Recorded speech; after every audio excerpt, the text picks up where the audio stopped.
हमने टोटल निकाला था एक, देखो अट्रैक्शन फोर्स के कारण हमारे पास जो पोटेंशियल एनर्जी था अट्रैक्शन फोर्स के कारण वो कितना हमने निकाला था minus alpha upon r to the power n।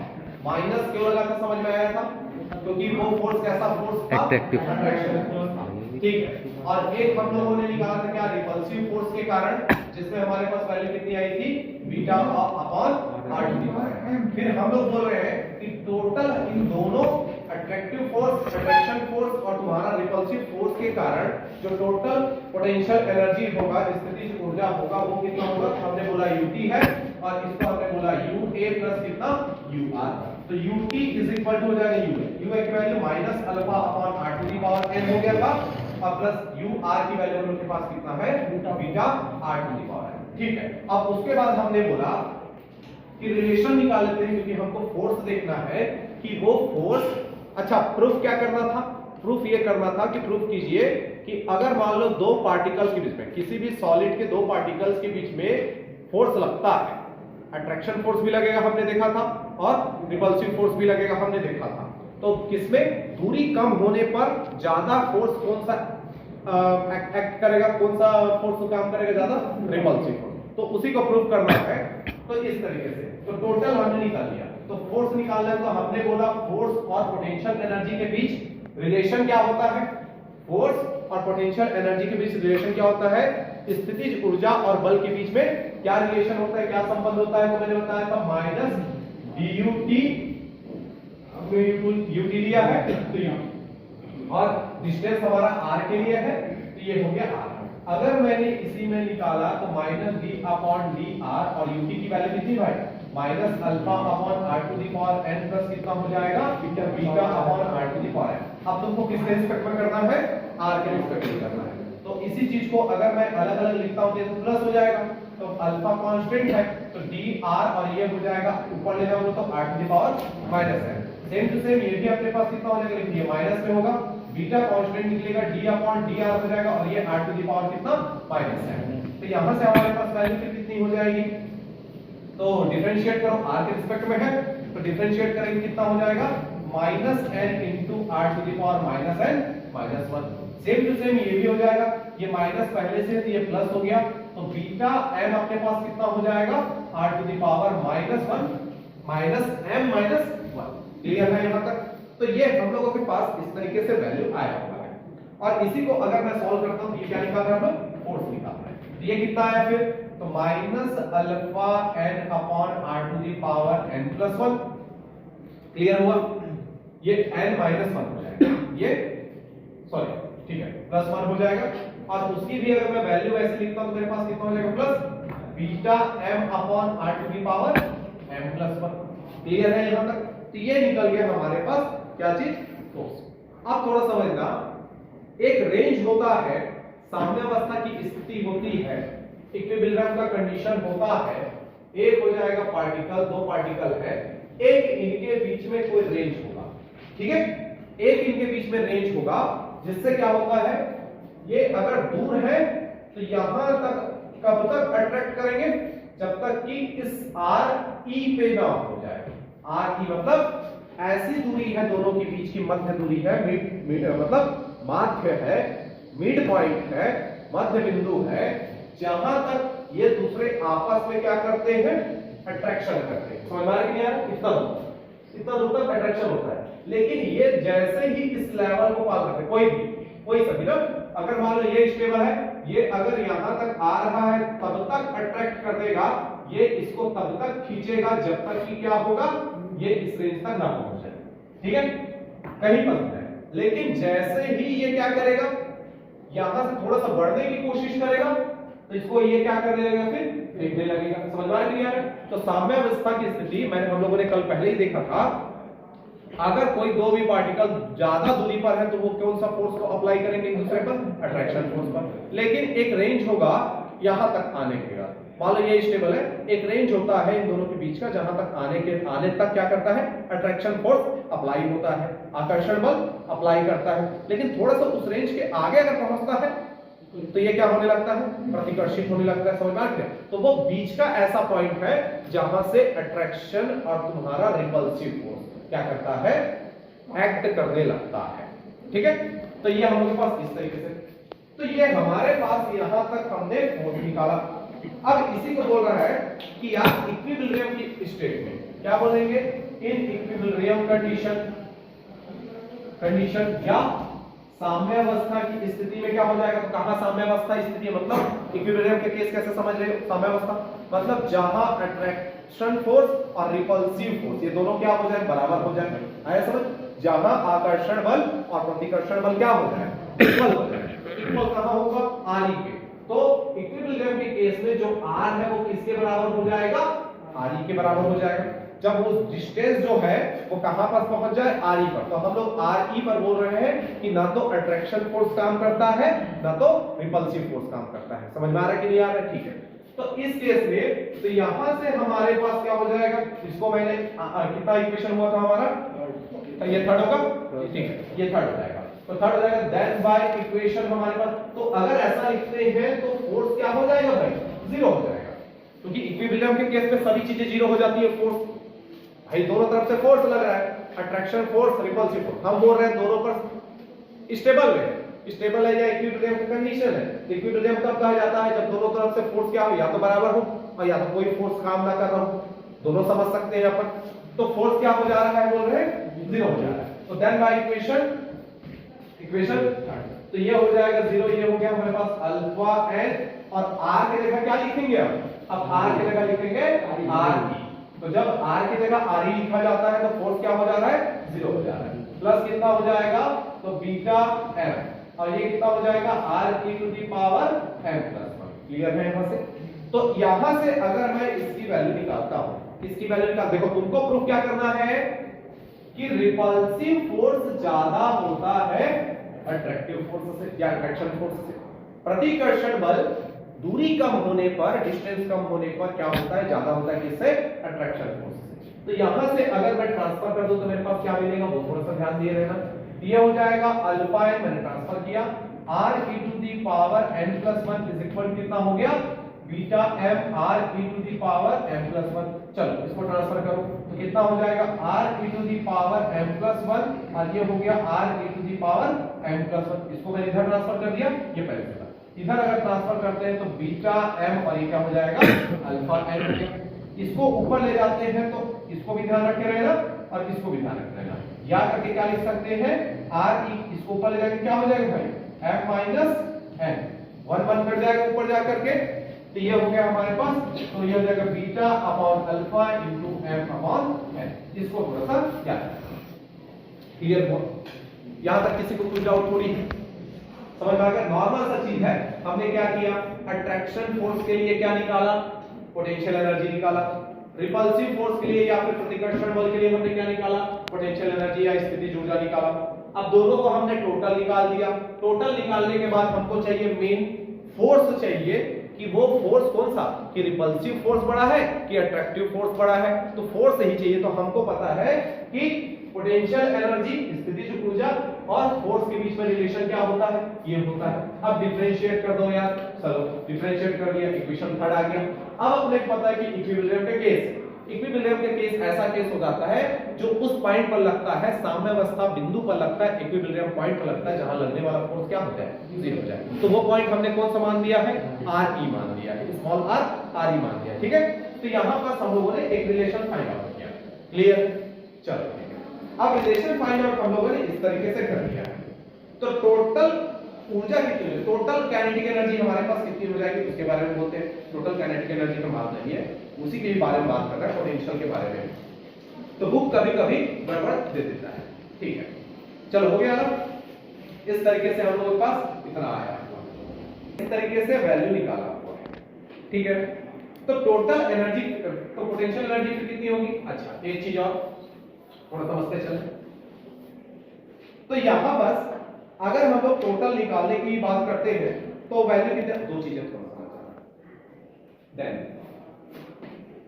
Potential energy, total potential energy, स्थितिज ऊर्जा टोटल कितनी हो जाएगी, पोटेंशियल एनर्जी। में थोड़ा कहीं सिंबल गलत नहीं देता है, लेकिन सिंबल चेंज करने की वजह से, प्रतीक चिन्ह चेंज करने की वजह से तुमको कंफ्यूजन हो जाता है, तो उसका मीनिंग समझना, उसमें कोई चेंजेस नहीं है। टोटल पोटेंशियल एनर्जी हमने क्या बोला, यूटी बोला। फॉर्मूला हमारे पास क्या है, minus alpha upon r to the power n, और प्लस क्या था हमारे पास, beta upon r to the power n. Clear हुआ ये? तो यहां से मैं वैल्यू निकाल करके अब रखने वाला, चीजें समझना, दो तीन चीजें हैं। अब तुमको कितना पता है, हम लोग 12th में एक टॉपिक पढ़ते थे, 12th से स्टार्ट है, जहां तक मुझे याद है, मैक्सिमा मिनिमा का चीज आ रहा है। अगर तुमको डाउट है कि कोई एनर्जी कितना कम बोल रहे हैं, हम लोग कम बोल रहे हैं कि कम होगा, तो कितना कम होगा, और अगर ज्यादा बोल रहे हैं तो कितना ज्यादा होगा, इसमें अगर कंफ्यूजन है तो तुम मैक्सिमा मिनिमा का केस लगा दो। ठीक है, मैक्सिमा मिनिमा को वही करते, कैसे करते थे हम लोग 12th में जब पढ़ते थे मैक्सिमा मिनिमा, कोई फंक्शन दिया होगा x² प्लस 3, मान लो x³ plus 3x² plus 2x² plus 1, x plus sorry ये हो जाएगा x और ये हो जाएगा 1।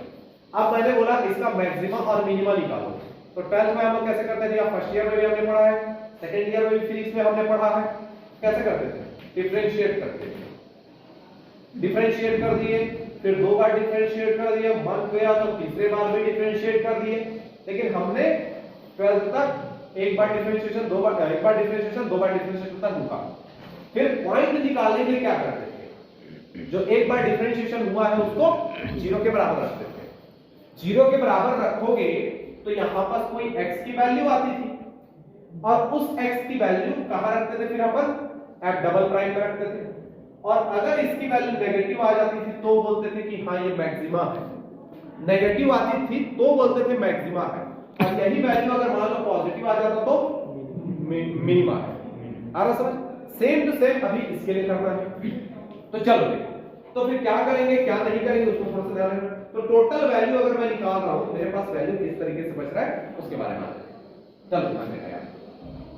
मैंने उसकी वैल्यू निकाली है, टोटल यूटी की वैल्यू आके minus alpha upon r to the power n. मैं वहां से बीटा की वैल्यू रखना चाहता हूं, वहां से बीटा की वैल्यू निकाल रहा हूं। तो बीटा की वैल्यू अगर मैं निकाल कर रखता हूं तो मेरे पास क्या आ रहा है, देखो यहां से बीटा की वैल्यू निकालो, प्लस हो गया 1 upon r to the power n तो है ही।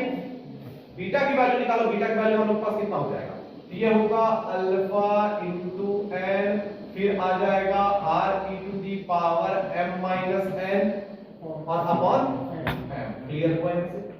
हमने किसकी वैल्यू रखी यहां से, इसका बीटा का वैल्यू हमने निकाला, तो अल्फा एन आर ई ना, r e to the power m minus n upon कितना हो गया m। क्लियर?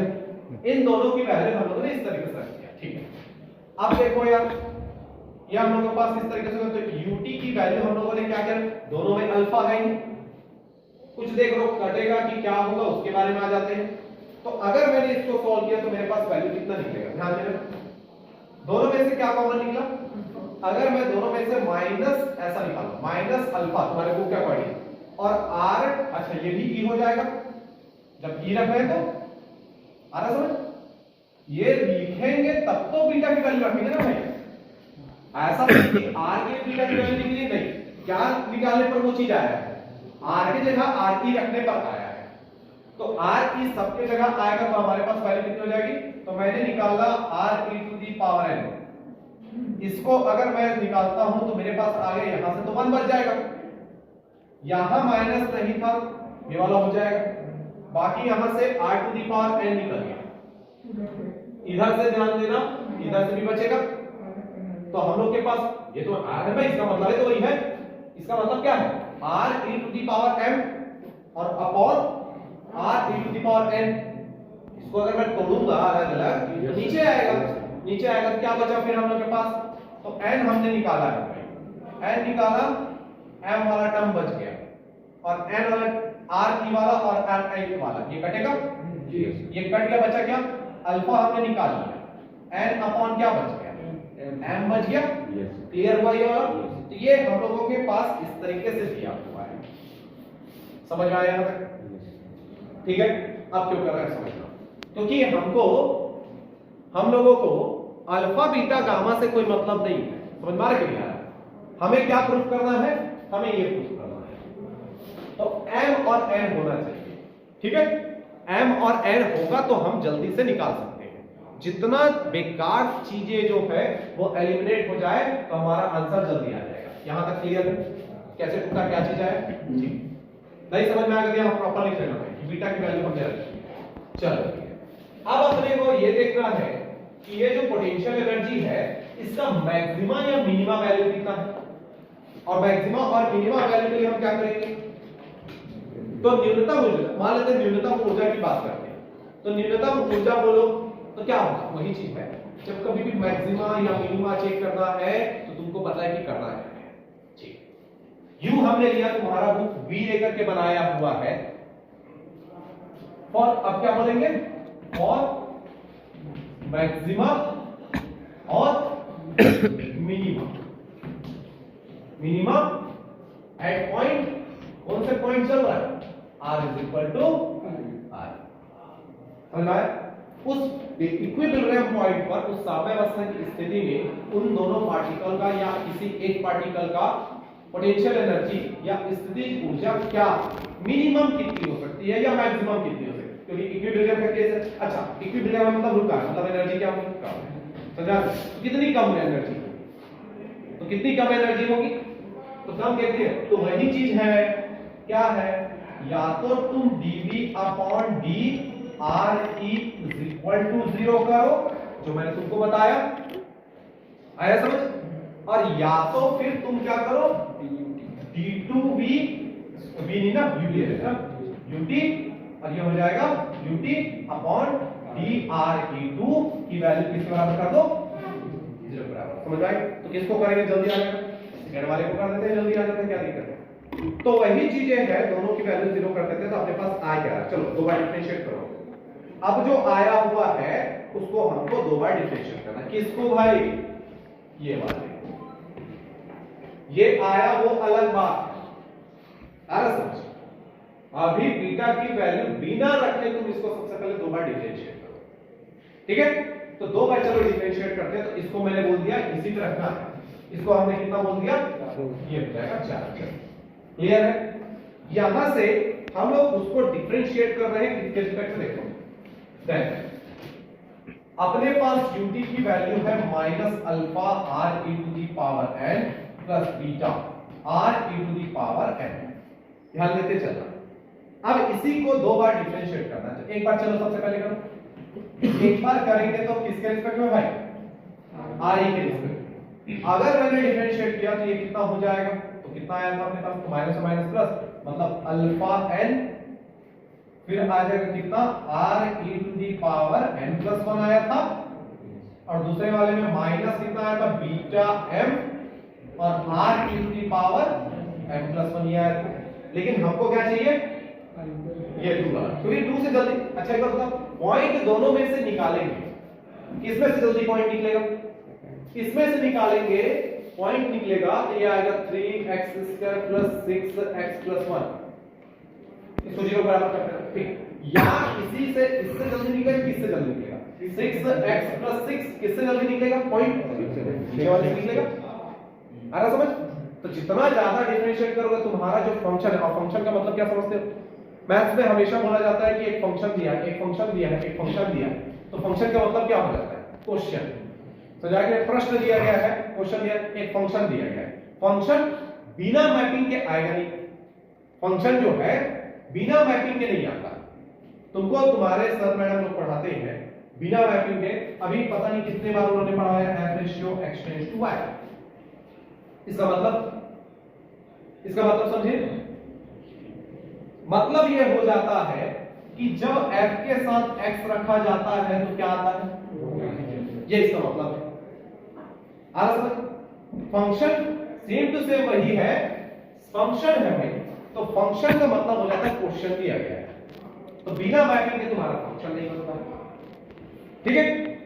अब यहां तक आया हुआ है, अब तो और ज्यादा करने पर मिल जाएगा, लेकिन हम लोग मैक्सिमम मिनिमम से दो बार डिफरेंशिएट करते हैं।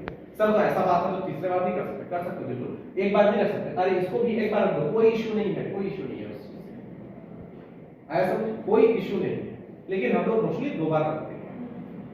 तो अगर मैंने एक बार फिर से किया dut अपॉन dr दूसरे बार में, अब इसी को फिर से एक बार करो डिफरेंशिएट, तो एक बार डिफरेंशिएट करें कितना आएगा, अल्फा n तो है, फिर से इसको ऊपर ले जाओ, ऊपर ले जाएंगे क्या हो जाएगा, तो माइनस हो जाएगा n प्लस 1, इसको ऊपर ले जाएंगे क्या हो जाएगा, माइनस 1 हो जाएगा, कि ऊपर जाएगा तो माइनस ब्रैकेट में n प्लस 1 होगा, सामने आएगा, अब उसके साथ एक और माइनस होगा, तो हमारे पास वैल्यू फिर कितनी हो गई, r e to the power n plus 2। ठीक है, इसकी बात करते हैं, ये ऊपर जाएगा तो प्लस हो जाएगा, क्योंकि ये सामने में जो m आया है बीटा m, और साथ में क्या हो जाएगा m प्लस 1, और नीचे में क्या हो जाएगा r e to the power n plus 2। समझ में आया बात? अब इन सब की वैल्यू कहां रखो, इक्वेशन नंबर 4। क्लियर है, समझ में आया यहां तक हो चुका? ठीक है, इस तरीके से हमारे पास ये बन रहा है। टारगेट मत भूलना करना क्या है, ये बताना है कि एम किसका था, रिपल्सिव पोटेंशियल, रिपल्सिव फोर्स या प्रतिकर्षण बल के लिए पोटेंशियल एनर्जी का फॉर्मूले में आया हुआ था, उसका पार्ट था रिपल्सिव वाले के लिए या प्रतिकर्षण वाले के लिए। तो और एन क्या चीज था, आकर्षण बल के लिए पोटेंशियल एनर्जी के लिए है। तो ये हम लोग के पास इस तरीके से। अब इसी को देन बाय इक्वेशन 4,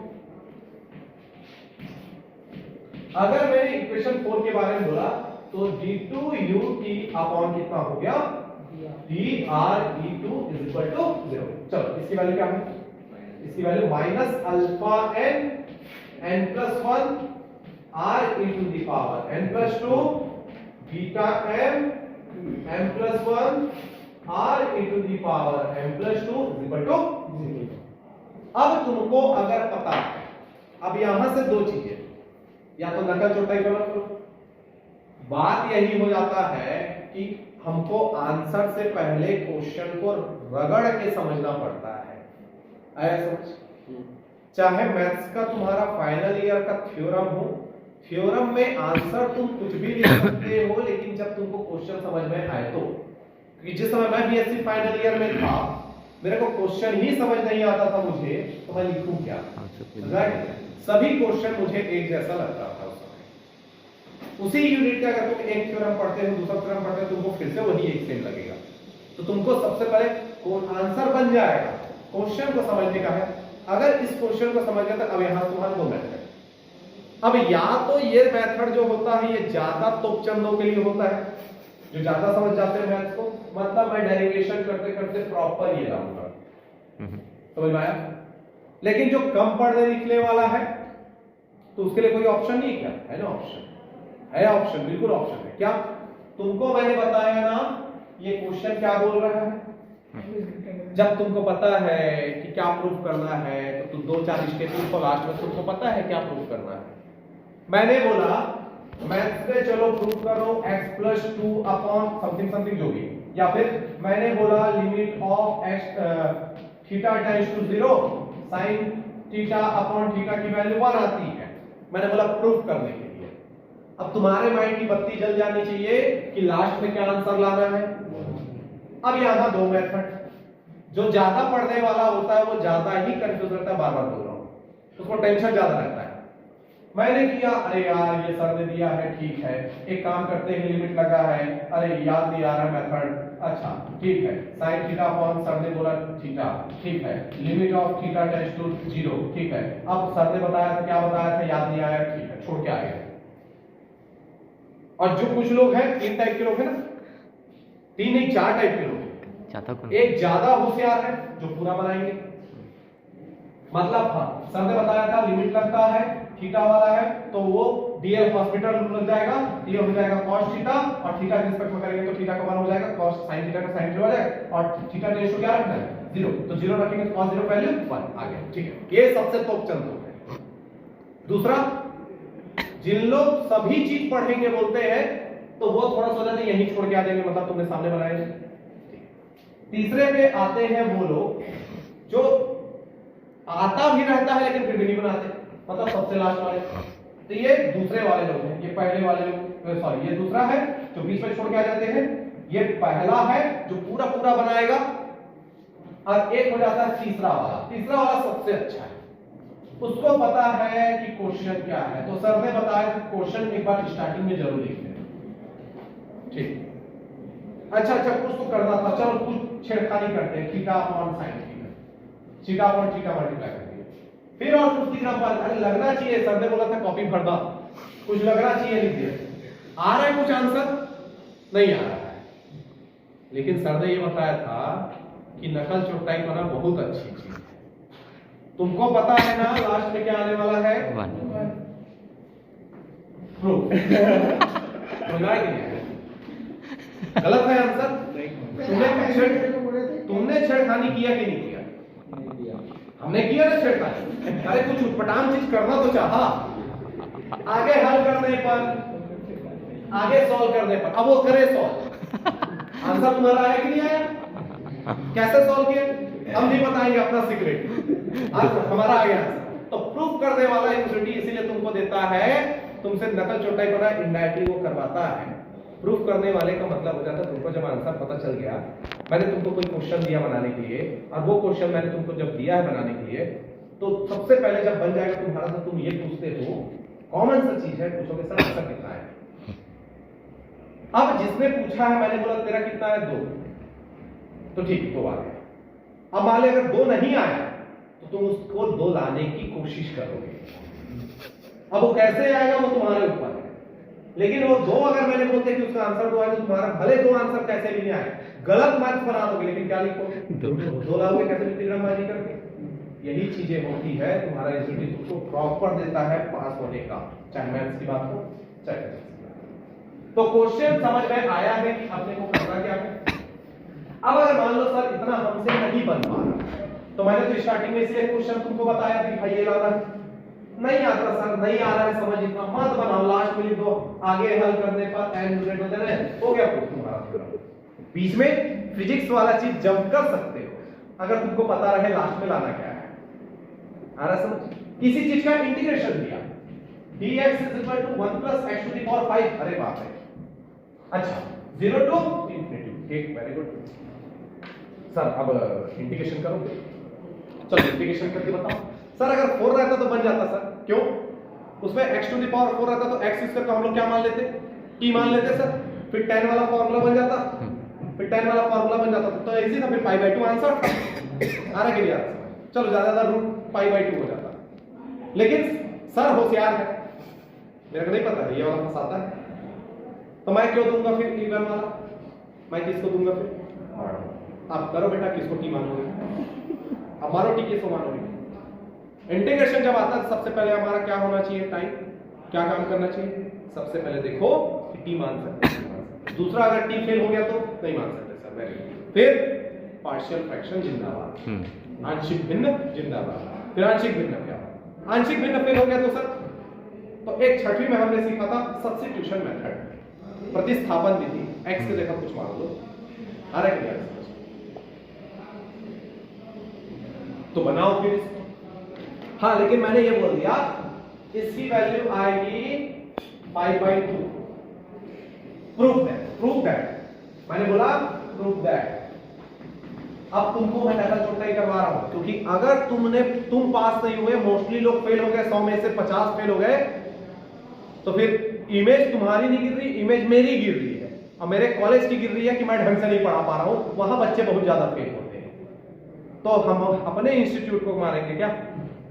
नहीं, तो क्या करेंगे? नहीं श्रीवास जी, हाँ तुम ना, हाँ बच्चों को थोड़ा इजी देना सर, अगर बाहर से आज चेकिंग करने वाले, हाँ तो 1-2 क्वेश्चन हार्ड वाला दे दो, क्या दिक्कत है?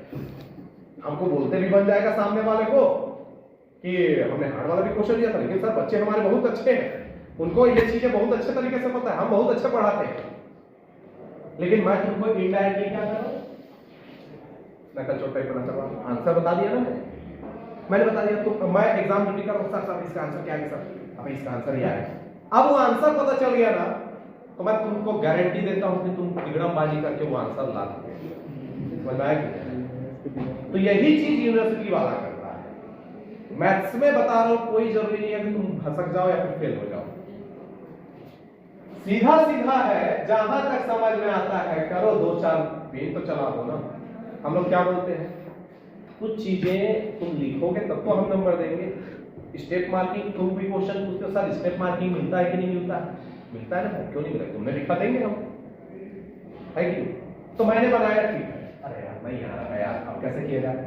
ठीक है, सर ने बताया, अरे यार लिखो ना है आंसर है, मैं तो लिख के आ जाता था अपने टाइम में, आगे हल करने पर तुम करो, तुम्हारे पास टाइम है तो।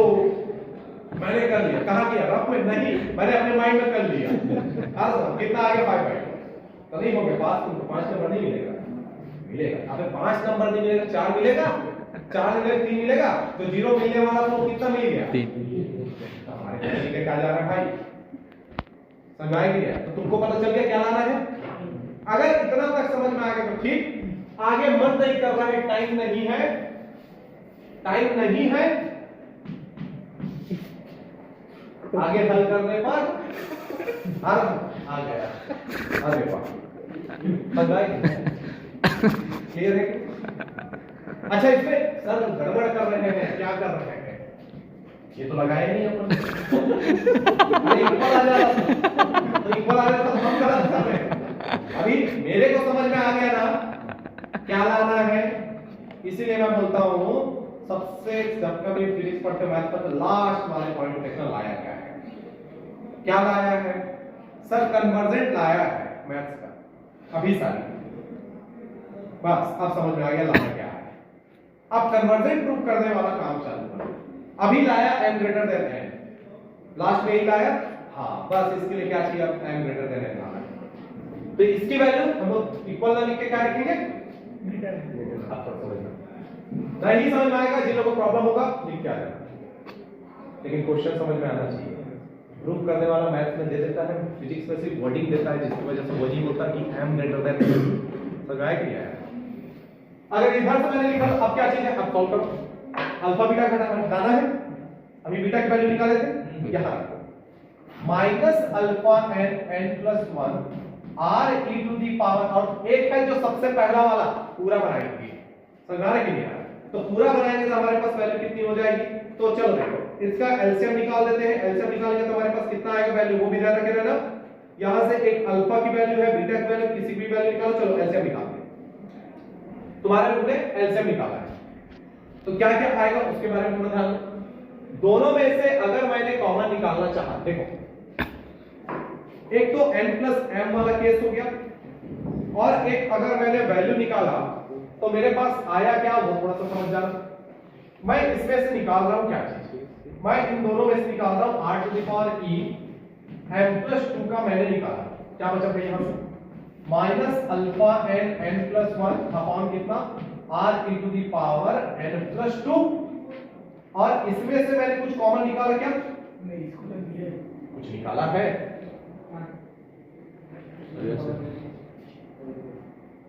तो निकल चुका है। अरे क्या तू अपने पास, अगर चलो मान लो मैंने प्लस 2 ही लिखा हुआ है, ये मैंने निकाला, तो हमारा काम क्या बचता है? इसमें से क्या बच जाएगा? मल्टीप्लाई होगा, r e to the power m plus 2, और कुछ नहीं है ना, प्लस इधर क्या बचा? Beta m plus 1 greater than, समझ में आया? अब इसी को थोड़ा सा सॉल्व करते हैं, इसका मीनिंग क्या हो जाता है? ठीक है, मैं इसको ट्रांसफर कर रहा हूं, ये वाले को उधर ट्रांसफर कर, क्या बचा? माइनस अल्फा n, और इसको मैं, अच्छा क्या बचा है? n प्लस 1, इसको मैं ऊपर ले जा रहा हूं, ऊपर ले जाऊंगा 2 कटेगा, बचा क्या? r e to the power m minus n, plus यहां से क्या बचा? Beta m plus 1 is greater than 0। Clear हो गया? और अगर मैं सॉल्व करता हूं तो मेरे पास वैल्यू कितनी आ रही है? अब देखो ध्यान देना, दोनों की वैल्यू हम लोग निकालते हैं तो कितना हो जा रहा है उसको थोड़ा समझते हैं। यहां तक हम लोगों के पास आया है, आर ई की वैल्यू हम लोगों ने पहले भी निकाली हुई है। कौन सी वाली वैल्यू है भाई? हम लोगों ने r e m minus n की वैल्यू निकाली थी शायद, देखो अल्फा ऐसा कुछ beta m upon alpha n starting में निकाला था। तो अगर मैंने इसकी वैल्यू निकाला तो मेरे पास कितना बीटा, क्या निकाल रहे हैं इसकी वैल्यू ना, कितना है beta m upon alpha n plus कितना हो गया beta m n plus 1 is greater then, ठीक है। तो ये वाला टर्म कट गया, बचा कितना minus beta m n plus 1 plus beta m n plus 1 is greater then, दोनों में कॉमन क्या है बीटा m, निकल करके ट्रांसफर कर सकते हैं, उधर फेंक सकते हैं। बचा कितना यहां से माइनस n माइनस 1, यहां से प्लस कितना हो जाएगा, एक m हो गया m है वो ये वाला, ये m, तो m और plus 1 is greater then plus minus m minus n is greater than 0, m greater than, और खत्म की और बढ़े काफी है खत्म। आया समझ? तो इससे क्या पता चलता है m किसका पार्ट था, रिपल्सिव वाले के लिए था, रिपल्सिव फोर्स के लिए था, प्रतिकर्षण बल के लिए था, n किसके लिए था अट्रैक्शन फोर्स। तो इससे क्या पता चलता है कि दूरी कम होने पर, दूरी कम था ना दोनों के बीच में साम्यावस्था में, दूरी कम था तो कम होने पर ज्यादा कौन होता है रिपल्सिव फोर्स होता है। तो ये हुआ कंप्लीट।